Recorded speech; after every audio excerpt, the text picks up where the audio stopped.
Many of you will have heard that the Institute has a quality assurance process. This is something that is very helpful when you're going through an extremely contentious or high-profile consultation and find that having somebody independent sitting beside you as a critical friend can really help you get the processes right. We've evolved this process to go through 6 different stages. The first one is when we come in to make sure that the scoping is right. We then look at the project plan, followed by documentation. Everything is then underway and we get into the mid-review. We then go down to the closing date and then there's a final report. So this can take quite a long time and be actually a very, very deep process.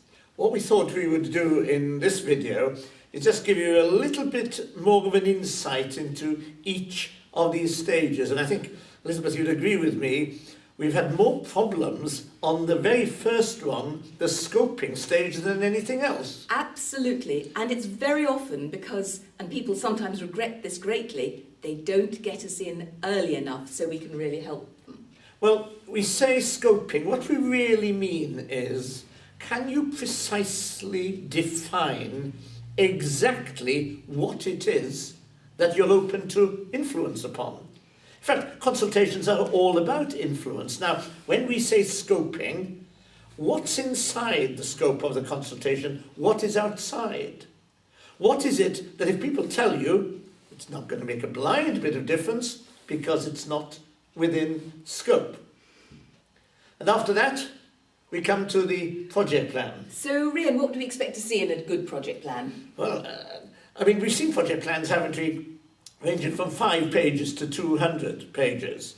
And in a really complex consultation involving, say, 2 million people, you know, with 50 or 60 public meetings and, I don't know, hundreds of different documents, I mean, the project plan can be very elaborate. What I think we're looking for, really, is a clear articulation of who is going to do what, when, is it properly budgeted for, and what the interdependencies might be. And of course, an important part of that is preparing the documentation. Now, you've seen a lot of the documentation. Oh, we certainly do. And it's at this point that what we are looking for is the documentation fit for purpose?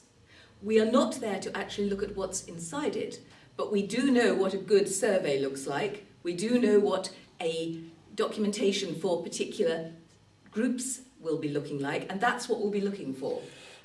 We don't, of course, write the documentation, but we look at them very critically, and we will say to some clients, you need to modify the language. I mean, we're a terribly jargon-infested profession in many ways. Sadly. And we have to take, extreme steps sometimes to ensure that the stakeholders we're trying to address can understand the language that we use.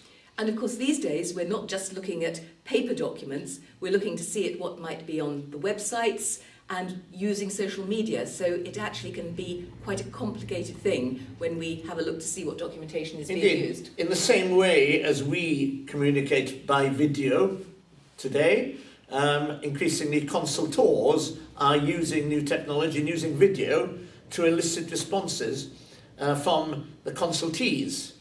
So the consultation's underway? Yes, everything's going hopefully very, very nicely, and we come to a very important part, which is actually the mid-review of the consultation, because you've done your project plan, you've scoped everything, you hope things are going well, but this is a great opportunity to sit with your advisor from the Institute and just check that things are not being left out. Are you hearing those voices you said in the project plan that you wanted to hear? It is quite often the case that the voices you most want to hear don't come through until last minute. And there is nothing more tragic than getting to the end of the consultation and saying, oh, if only we'd heard from this particular group, when you might have had an opportunity at mid-review to get it right.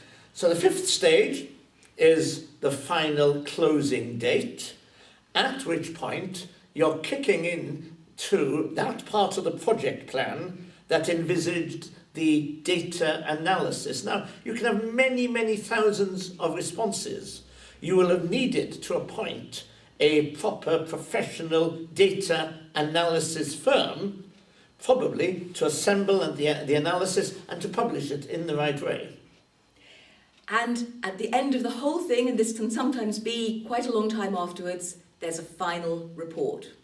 And we hopefully would be in a position to issue a certificate of best practice or sometimes a certificate of good practice and say, as an independent body, well, there we are, we think this consultation met that standard.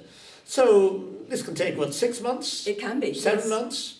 And the benefit of having an independent body saying that it's best practice is all about the confidence that the decision makers can have when they take the decisions. So, Rian, who have we done this for? Well, we don't have a list that we can publish in all cases, but of course the National Health Service has used us extensively. I think probably one of the very best, in my perception, but I'm biased, was done in Wales, when the South Wales hospitals had a very, very difficult consultation to do last year, and they did it. We've since worked in Wakefield. Wakefield, of course, won the award for the best public engagement in the National Health Service last year. Very pleased for them. And I have a particular fondness for one done in Warwickshire when they had a really challenging job about having to rationalise their library service. So that was an early one. Then we had London Fire Brigade, and we've also been working with Crossrail through Transport for London. So these are large consultations. They are difficult consultations. Sometimes they are contentious consultations. So hopefully we've given you some insight into how the process works. So if you're interested in this, please come and talk to us.